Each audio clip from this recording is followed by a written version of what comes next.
მაშასე ირან ისრაელ-ამერიკის კონფლიქტი გაცდა ახლო აღმოსავლეთის მასშტაბს და კავკასიაშიც შემოაღწია. 2026 წლის 5 მარტს, რამდენიმე საათის წინ, აზერბაიჯანის საგარეო საქმეთა სამინისტრომ გამოცხადა, რომ მართალია ის ვიდეო კადრები, რომელზეც ასახული იყო 5 მარტის დილით დრონების თავდასხმა აზერბაიჯანზე.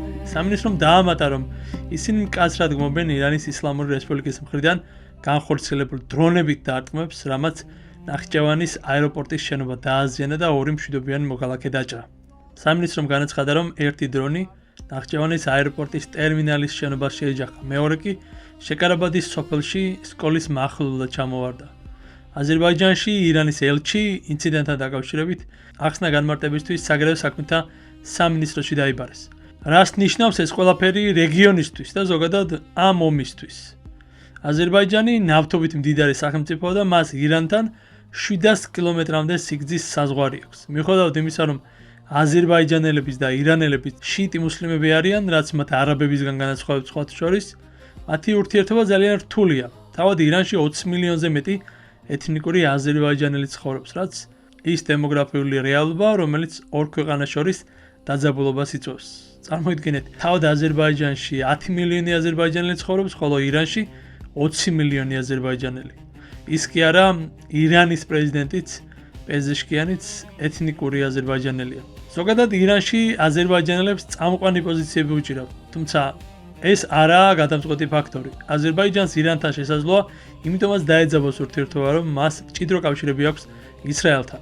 აზერბაიჯანი სეკულარული სახელმწიფოა და ისრაელთან მჭიდრო სამხედრო თანამშრომლობას ინარჩუნებს, მათ შორის ყიდულობს ისრაელის შეერაღების სისტემებს. თან გაგახსენებთ, ადრე აზერბაიჯანის ხელისუფლებამ განაცხადა, რომ მათ აღკვეთეს მათივე ტერიტორიაზე ირანის თავდასხმების რამდენიმე მცდელობა, მათ შორის ისრაელის ობიექტებზეც. როგორც დასავლურ მედიაში წერენ, მაშინ სავარაუდო შეთქმულებები მოიცავდა ბაქოში, ისრაელის საელჩოზე და აზერბაიჯანის დედაქალაქში გამართულ 2012 წლის ევროვიზიის სიმღერის კონკურსზე ისრაელის დელეგაციის წევრებზე თავდასხმის გეგმებს. მერე იყო სომხეთ-აზერბაიჯანის ომი და ზანგეზურის დერეფნის იდეა. როგორც იცით, ნახიჩევანი ექსკლავია და ის აზერბაიჯანის ძირითად ტერიტორიას არ ესაზღვრება. ამიტომაც მნიშვნელოვანია ზანგეზურის დერეფნის გაჭრა აზერბაიჯანისთვის. სხვა შორის ეს ის დერეფანია, რომლის შესახებ შემდგომში ამერიკის შეერთებულმა შტატებმა წამოაყენა ინიციატივა.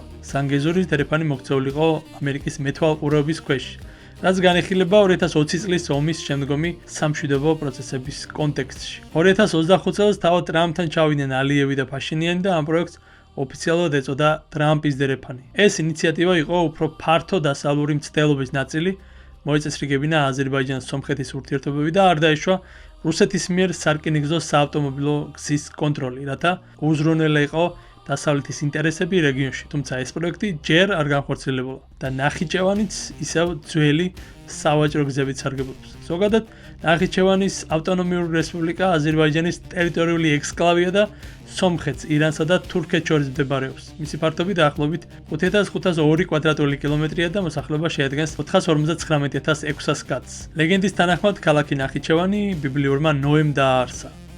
ხოლო სომხური და სპარსული წყაროების მიხედვით ქალაქი დაარსდა ძველი წელთაღრიცხვით 1529 წელს. არარატის მთაც იქვეა, სადაც გაჩერდა ნოეს კიდობანი. მას მერე ნახიჩევანს სხვადასხვა დროს მართავდნენ ურარტუელები, მიდიელები, რომაელები, სომხები, თურქ-სელჩუკები, სპარსები, რუსები და ასე შემდეგ. ცხადია, ნახიჩევანი საქართველოს ოქროს ხანის პერიოდში ჩვენი იმპერიის შემადგენლობაშიც შედიოდა. ხოდა ახლა ეს ნახიჩევანი მსოფლიო მედიის ყურადღების ქვეშ მოექცა. ნახიჩევანი ირან-აზერბაიჯანის საზღვართან ახლოს მდებარეობს და ირანი ამ დრომდე უარყოფს თავდასხმას მეზობელ აზერბაიჯანს.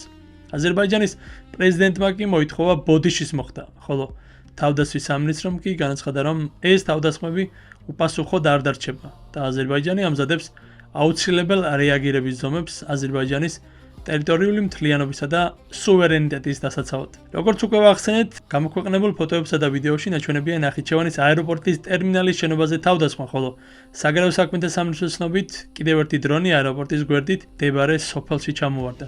დრონების შეტევა ნახიჩევანზე კავკასიის რეგიონში დაძაბულობას გააზრდის. კავკასია ამ ეტაპამდე ამ ომში ნეიტრალურია, ხოლო სომხეთი და აზერბაიჯანი, რომლებიც ირანს ესაზღვრებიან, მიგრაციულ კრიზისს ვარაუდობენ, თუ კონფლიქტი დიდ ომში გადაიზრდება, ან ირანის სახელმწიფო დაიშლება. შესაძლოა, ლტოლვილთა დიდი რაოდენობა ჩრდილოეთით მათი საზღვრებისკენ გადაადგილდეს. თუ აზერბაიჯანზე თავდასხმები გაგრძელდა, მან შესაძლოა შეამციროს შუა დერეფნის ავტორიტეტი, რაც ამ ეტაპზე ფაქტიურად ერთადერთი დერეფანია აზიასა და ევროპას შორის, როგორც სახმელეთო, ასევე საჰაერო.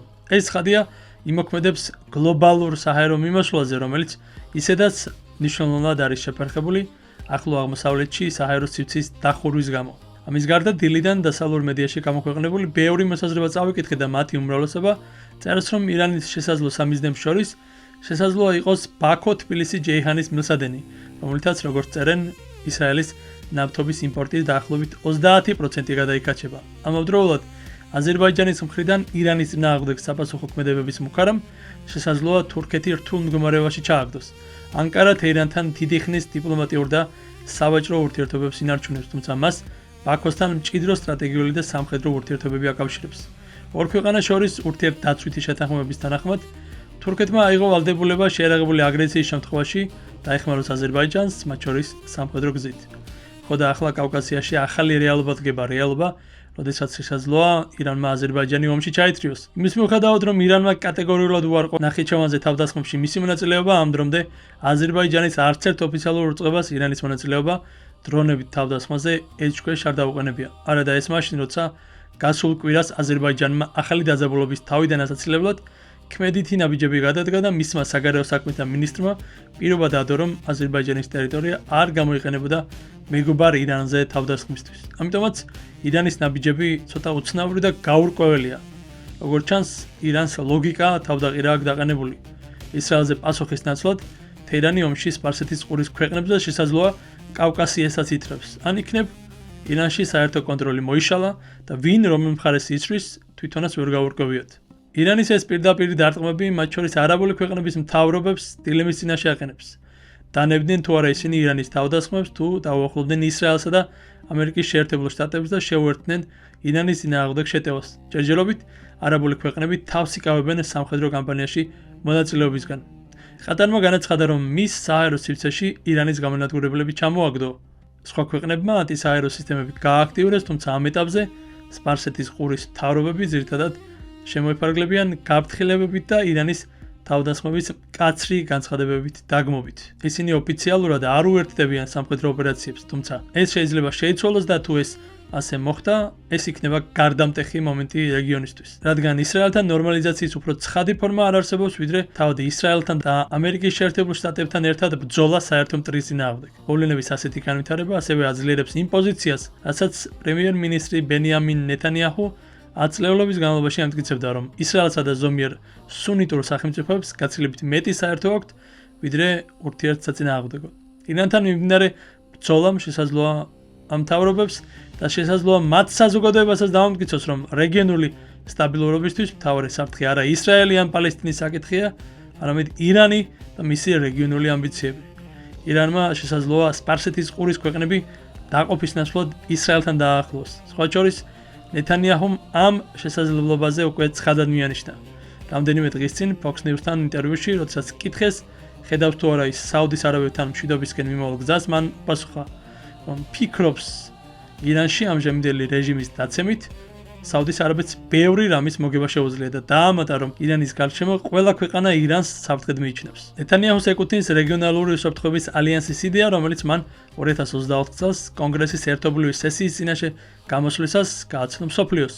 აბრაამის ალიანსი ისრაელს არაბულ სახელმწიფოებთან დააკავშირებს და ამ ალიანსს ირანის გადაწყვეტილება შეუტიოს არაბ სუნით მეზობლებს უფრო წარმოსადეგს ხდის.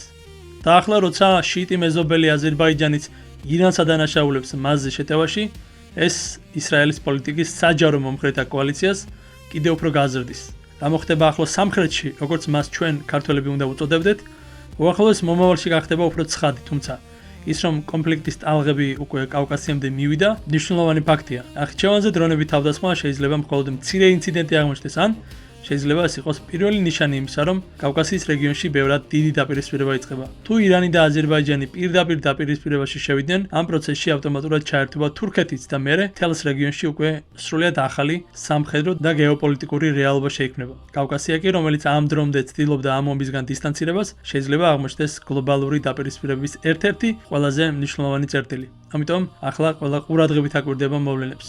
რა ხდება ახლო სამხრეთში? აკვირდებიან ვაშინგტონშიც, თელ-ავივშიც, ანკარაშიც, ბაქოშიც და რა თქმა უნდა, თეირანშიც. რა მოხდება ახლო სამხრეთში შემდეგ, ეს ალბათ უახლოეს დღეებში გაირკვევა, მაგრამ ერთი რამ უკვე აშკარაა. ისტორია ჩვენს თვალწინ იწერება. თუ გინდა მსგავსი გეოპოლიტიკური ანალიზები, ისტორიული თემები და მოვლენების დეტალური ახსნა, გამოიწერე არხი. დააჭირე ლაიქს და დაწერე კომენტარებში შენი აზრი. როგორ ფიქრობ, გადაიზრდება თუ არა ეს ირან-ისრაელის კონფლიქტი დიდ ომში? მადლობა რომ აქამდე უყურებდი ვიდეოს. შევხვდებით შემდეგ ვიდეოში.